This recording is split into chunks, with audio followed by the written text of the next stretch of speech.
conclude with this. I think the question directed to me should be, why should I keep my job in real estate?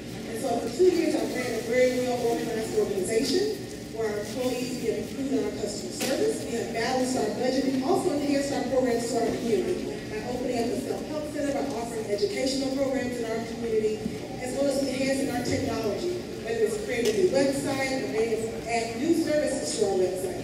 So that's when you look at, why should you re-elect someone? Why should someone keep the job? Because we've done great things just in less than 2 years. So I asked you, look what I did in 2 years. Look what I can do if I had 4 more years. So I asked you to re-elect me.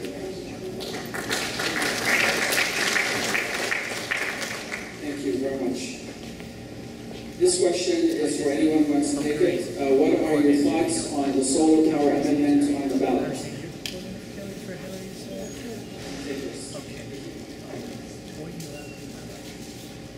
I worked in environmental protection for 7 years. Sustainability and solar has been a big thing in Orange County for about, I would say, 10 years. The solar energy right now, there's several controversial issues going on. It's what's really behind the solar energy issue.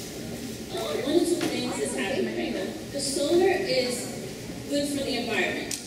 And people that install them, is good for them economically. But what's happening is, according to many people's understanding of the amendment, it's more for corporations. So if you vote no, you help the consumers. If you vote yes, there's a decrease in the credit for residents that want to install them. I'm a little iffy on this one because I am for solar. I think with Florida being the Sunshine State, it would help the environment immensely. However, with the electrical companies banking on it, it's kind of sad because we want to do a good thing, but is it really a good thing for the people wanting to do the right thing for the community?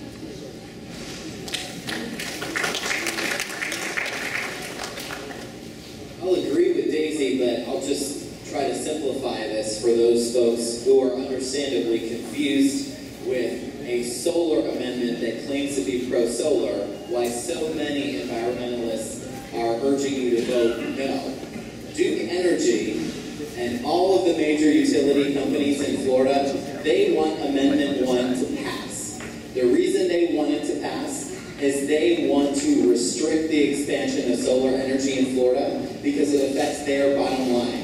Their profits are dependent on keeping the status quo, where Florida will continue to be probably practically dead last in the nation for solar energy, even though we're the Sunshine State. So the backers of Amendment 1, which is Duke Energy and the solar companies, or I'm sorry, not the solar companies, the utility companies rather, that should tell you everything you need to know about why you should vote no on Amendment 1. Thank you.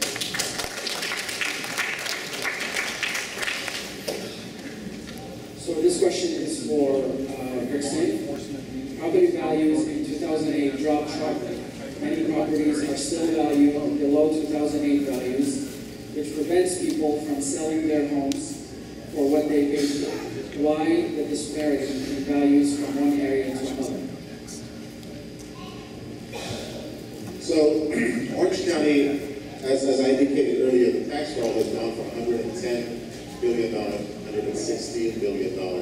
We've seen double digits since I've been in office in the last 4 years. We experienced a peak in 2008, 2009 that was almost unprecedented. It was an artificial market. The market was stimulated due to many unnatural activity, I'll call it that. So this is something that has happened. Many people got trapped in this bubble. But again, the good story is that there were some reforms.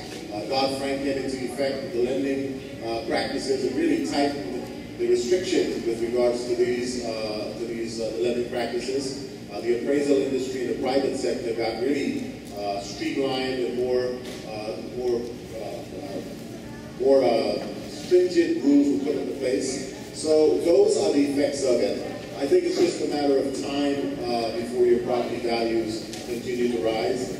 Last year we had about a 17% jump in property value in Orange County across the board. This year we were almost at double digits.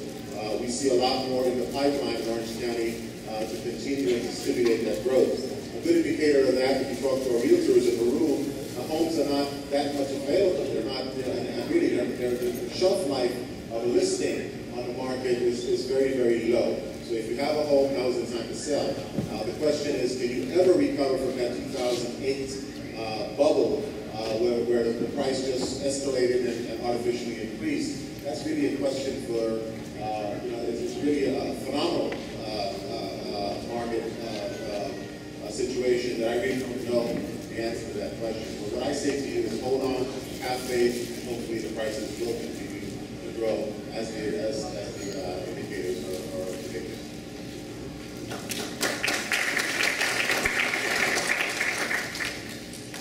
I do want to take the opportunity to introduce Kelly, who's from the Hillary campaign. So she's going to just talk about her campaign and, of course, candidate for president, Ms. Hillary. Good afternoon, everybody. My name is Kelly Quintero, and I'm the Central Florida Political Director for the Hillary Clinton campaign here. So thank you so much for opening your doors up and having this discussion with all the candidates, including the Hillary Clinton campaign. So for me, as not only a woman, but a millennial, and also a Latina on top of that, I understand that we as minorities have a lot of issues that are important to us. Specifically, we hear the dialogue about, it's basically hate speech at this point.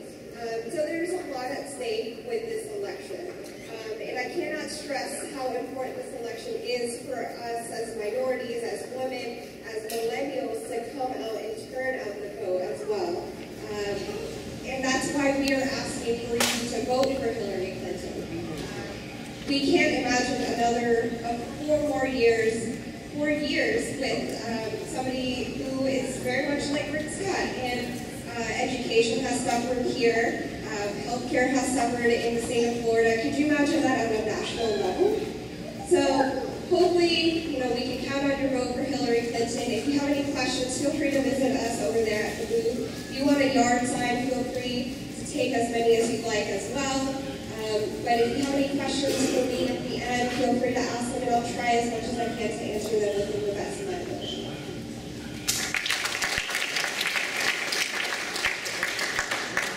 So this question is for everyone as well. First, the questioner would like to first express their appreciation for all of you taking the time to come and address our community. I would like to know what strategies and plans have you set forth towards changing the course of the hatred rhetoric that has increased tremendously towards our Muslim community? And how would you work with our diverse community to bridge the gap that has been created by the media outlets and politicians towards the minorities in our nation? So I'll stand up this time. And I know it's just that I can see by the way. So one of the biggest things that we can do, well, there's several things. First of all, if elected, you'll never hear me say Muslim terrorist or Muslim extremist or the other words that have become very, very derogatory. But what we need to do is we need to end the wars overseas. We need to stop demonizing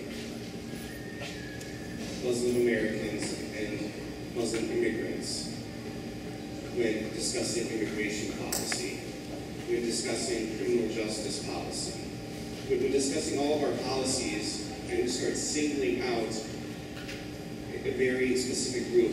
We need to start, we need leaders who are willing to speak out against the media outlets when they start singling people out for one religion, not another.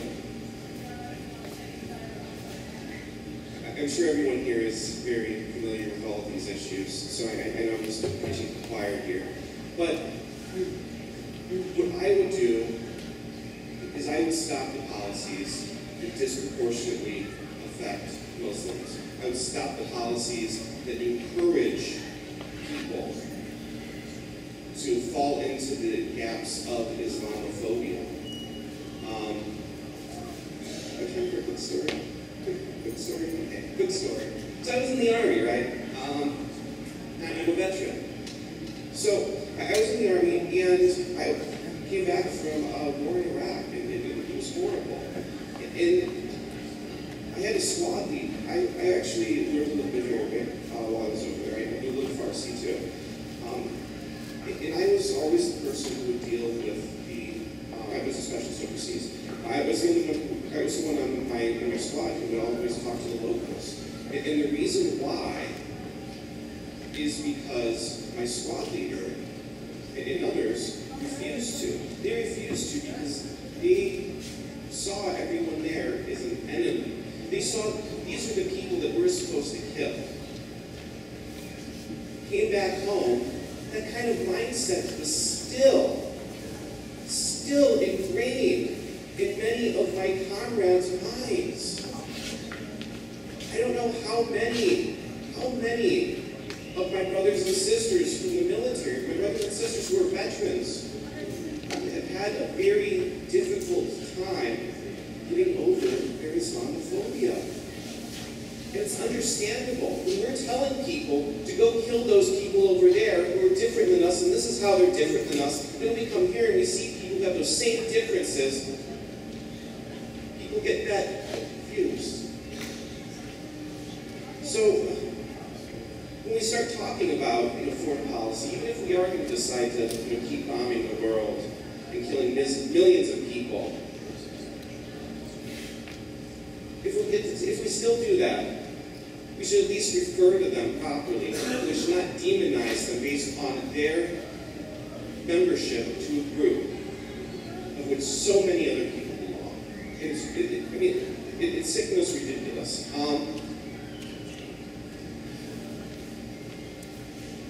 And so ultimately it comes down to policy, it comes down to leadership. We need to change the policy to discourage this hatred.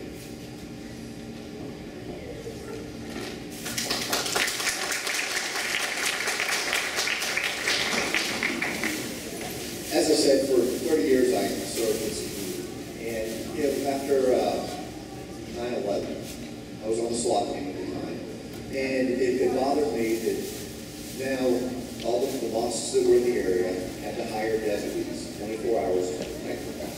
Anytime something happens throughout the nation, that somebody claims that they are Muslim and they do this, you as a community now have to go on high alert because everybody assumes because they're Muslim that they're going to do something wrong. You have to hire off-duty deputies to protect you. And I know that you have to walk the streets in fear during this. And that's not acceptable. So how do I fix this? Part is, as I said earlier, it's me as the sheriff teaching the deputies about the local culture, whatever it may be, the Muslim culture, to where they have an understanding that you are truly Americans. You are part of this community. You are not people who are out here to hurt us. And we need to learn about your culture. But the other side is this. You know the saying, see something, if you see something, say something. Well, I need to educate the public as a whole.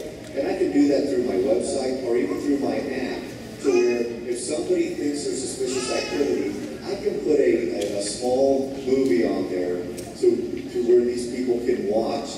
And they see, just because their neighbors are Muslim and they have friends and family over every couple days or something, they're not terrorists. That is not why you call the sheriff and say, I think I have terrorists next door.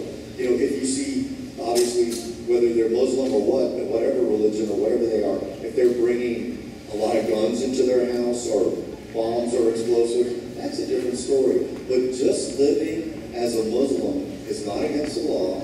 You should not have to be targeted, and we should not be sending deputies out to your house to investigate because you're doing what your religion is.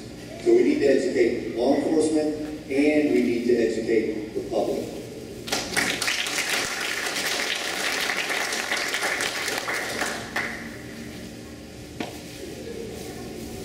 As I mentioned earlier, I am a person of faith.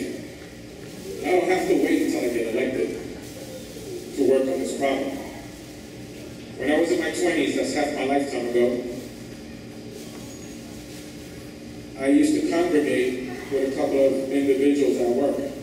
Two of those gentlemen were Muslims. One of them handed me my only copy of the Quran, which I still have today.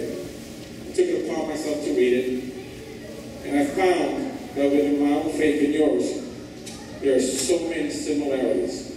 Not only in the first 5 books, but among all the prophets as well. So there's a lot more similarities than differences. And so since that day, every time I've heard something about the Muslim community, I have stood up and I said, no, the difference is one of us comes from one of Abraham's sons, the other one comes from the other. And every day since, I have been changing the mindset of those who surround me that have their own faith. I don't have to wait to be elected. I just have to continue doing what I'm already doing. Thank you.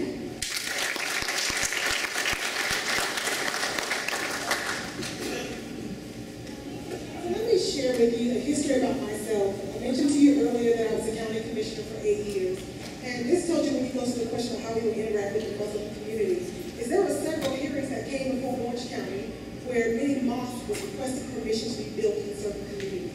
And one of the things I believe in is equality. If you're going to allow a Catholic church or a non-denominational church to be built, I think the same policy should be applied to a mosque. And I can tell you, in District 1, I always instill this.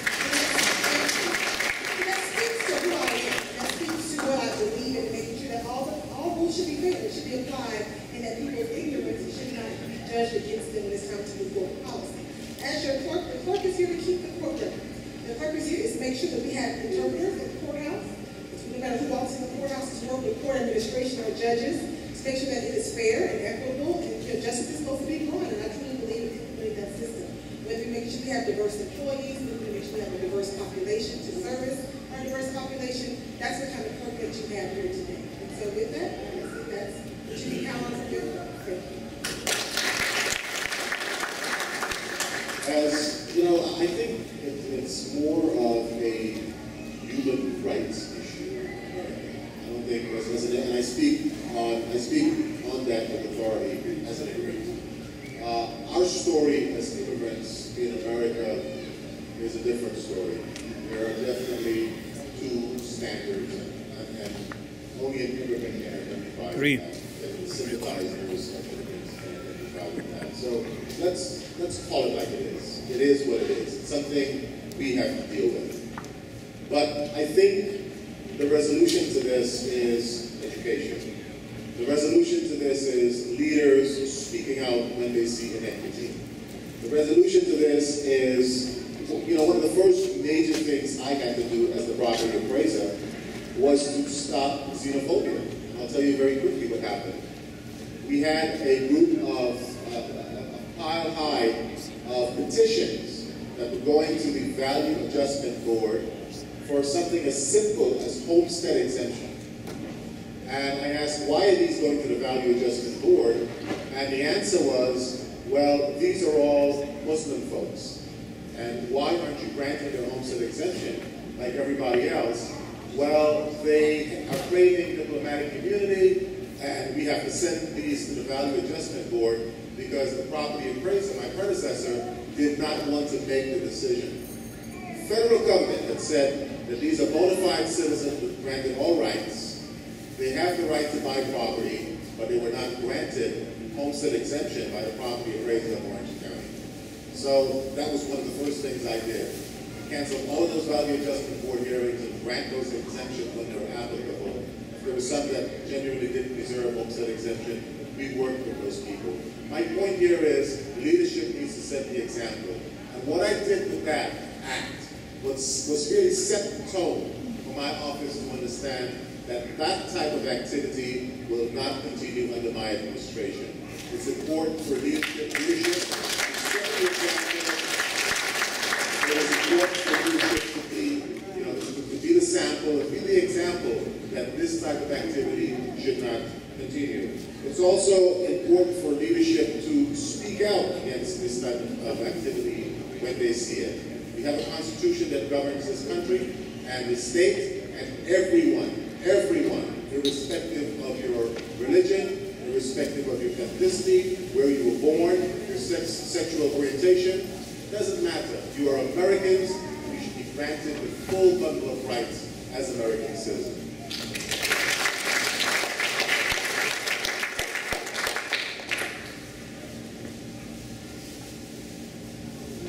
question was about what are we going to do to push back on the media stereotypes and the rhetoric that's happening out there.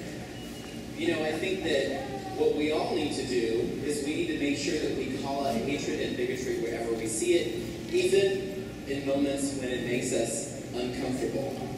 This might not be something that some of my fellow Democratic leaders would feel comfortable with, but I think the reality is that Islamophobia is not a trait that is unique to Republicans. In South Florida earlier this year, the Democratic Supervisor of Elections received several complaints from voters that a polling location during the primary was going to be at a mosque in Boca Raton. Her response was to revoke the privilege of that mosque being the polling location simply because she had received complaints from others. I think that accommodating Islamophobia and bigotry is just as bad as being a bigot yourself. And I just want to point out that in Palm Beach County, 97 churches serve as polling locations and 3 synagogues. And had that happen to a synagogue, the calls of anti-Semitism, which would have been accurate and true, would have been overwhelming. And I'm very disappointed that that happened down in Palm Beach County. What I'll also say is that on June 12th, in the moment when it mattered most, one of the first things that I did was I participated in a press conference at the Orlando office of CARE Florida and stood with local Muslim and Islamic leaders to denounce what happened and to tell the world that Orlando stands united together. I know that on that day and in the days that followed, that was the moment when it mattered. And that was the moment that we came together, and I'm proud of that. And later that night, when I went on one of the national networks on MSNBC, and I was asked by Chris Hayes, Trump said, ask the gays support Trump because Donald Trump is going to protect them from hatred and bigotry. So they asked me. And I told Chris Hayes, and I told everyone who was watching, that in Orlando, the LGBT community rejects hatred and bigotry and all phobias, including and especially Islamophobia and xenophobia, and I will continue to stand to do that, inshallah, if I get elected on November 8th. One last question, and ironically it's also for Carlos. After the Pulse shooting, assault rifles are killing a lot of people. What is your position on gun control? Thank you for that question. I think that now, just as much as it ever has been, it is important that we demand bold action in keeping our communities safe from gun violence.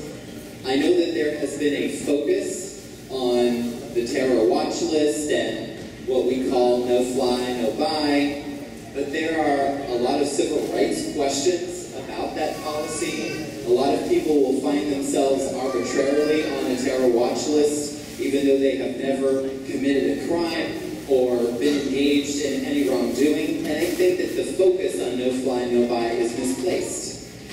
I believe in sweeping reforms, which is why I am going to be calling for the expansion of universal background checks in Florida so that we will make sure that anyone who buys a weapon at a gun show, in a private person-to-person sale, or an online sale has to go through a background check.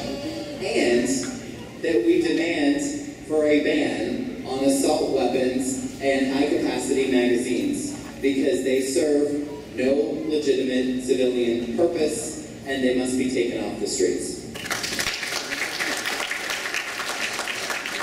So we have just a few questions left, but we will have time after the end of this session because we also have nurse service in a few minutes. So again, help me thank all the candidates for their time and interest. I'm going to give the last word to President of the Islamic Society of Central Florida and American Islam, Imam Muhammad Musri. And after that, we will go to the prayer service for those who choose. And after that, if you come back, we will do the raffle, because I'm sure most of you are here for the raffle, for 2 free Universal Studios tickets. Everybody got a raffle ticket? All right, so make sure by the time you get back to grab a ticket from the registration desk, and we'll pick the winner during dinner time. So,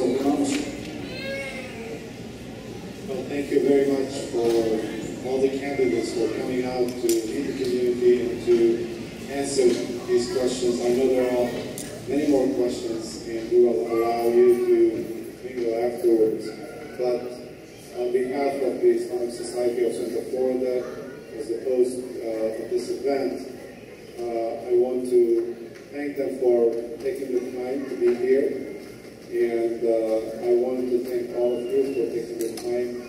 I want to encourage you to, number one, if you are not registered to vote, there are still a few days after the extension from last Tuesday, the next Tuesday, up to Tuesday at 5 p.m. to register to vote.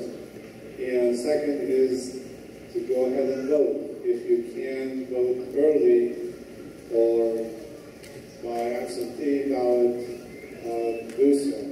Do not wait until the day of the election, November 8th, because you never know if you are busy on that date and you say, I want to vote, but I can't. You might be out of town. You might be busy with something else. Do not wait till the last minute. Go ahead and study. Think about the issues. Look up the candidates who are representing you. And those of you who live in Seminole County or other counties, we apologize, we don't have enough candidates from the other counties here, but on the location of the event was to focus on Orange County. And I strongly recommend that you really spend the next 4 weeks or so studying the issues, studying the candidates, and make a very informed decision. This election is consequential, and not only at the national level, but also at the local level. These are the people who serve this community. These are the people who make decisions that affect your lives directly, okay? From your property values to your safety and security. So get to know them. Take the time to spend moments with them, and we will, inshallah, encourage you to vote. And I see another candidate. So I'm going to, in all fairness, because we have, please come on, the current Orange County Sheriff, Barry Dunnings, just joined us. But before we close, we'll give him 5 minutes. Thank you for coming. And after we end the session, okay, we'll ask Sheriff Dunnings to stay along for some more questions for those who didn't get to ask any questions. Thank you. Good afternoon. Honored to be here. Sorry we're late. We had another event in which there was a candidates forum in the West Coast among Muslim Americans. So that's why I'm late getting here. But I'm your sheriff. I've been serving now as sheriff here in Orange County for the last 8 years. I have 35 plus years of law enforcement experience. I have served also as the police chief here in Orlando from 1998 through 2002. And so I'm well experienced as a chief executive. I'm the only candidate in this race that can tell you that they have led a law enforcement agency. The Orange County Sheriff's Office is one of the top 65 largest law enforcement agencies in the nation. And I just happen to be an individual who's had the opportunity to serve during some pretty tough times. I was the police chief during the events of September 11, 2001. I also was the Orange County Sheriff during the most recent Pulse incident You've seen me most recently dealing with the hurricanes here in Orange County. In 2004, I was the Director of Public Safety for Orange County. I had 3,200 of the county's employees, a $320 million budget, ran the jail and the fire department responsible for emergency management. So I got to deal with the hurricanes of 2004 and 2005. So if you were living here at that time, you would have seen me in a very visible role. Now, I'm not just a chief executive. I started out on the streets of Orlando as a patrol police. And I did it the old-fashioned way. I worked hard. I was promoted through every rank. I didn't try to start as a lieutenant and skip to becoming a chief of police or becoming a sheriff. I worked my way up, worked hard, went to school, got educated to be able to do what I do today. We managed through some pretty tough times in terms of budget. I have a great track record. Each year that I have been a chief executive, crime has gone down each one of those years. Sometimes you'll hear a bunch of hyperbole that goes on, but the fact of the matter is that we have a very successful track record of leading in this community. I'm a friend here in the Muslim community. This is not the first time I've been in this mosque. I've been here many times. I have broken bread with many of you. I've attended your functions. I live amongst you. I have friends who are members of the Muslim community. We have an Arab American advisory group at the Orange County Sheriff's Office that I started once I became sheriff. I see Neil and some of the other members of the advisory committee. Their role is to give me advice on how we can strengthen relationships between the Arab American community, between the Muslim community, etc., so that we are stronger as a community, we're stronger as a law enforcement agency, and so we're highly effective at that. I'm asking you for your vote because there's really no major reason why you ought to choose another sheriff at this time. Again, I'm the only experienced chief executive in this race today. I'm a very humble individual. I'm only sharing this with you because I feel that I must give you my background. I'm degreed. I have degrees in finance, and I have a master's in business administration, so I can handle all of the issues that will come before us. So I'm your sheriff, wherever you live in Orange County.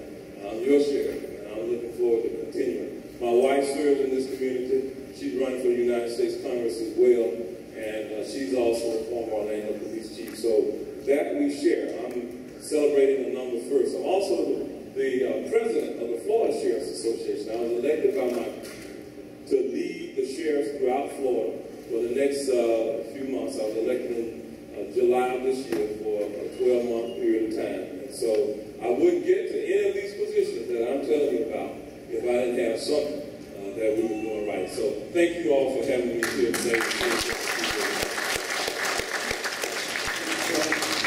So I wanted to remind everyone before we go and pray for prayer that we have the second half of this day with the law enforcement town hall meeting that will start around 5:30, and we already have some representatives from the law enforcement community, including Sheriff Demings. So please make sure you come back for dinner, for the raffle, as well as for the second half of this event on a very important year. So we look forward to seeing you after us. Thank you very much, and again,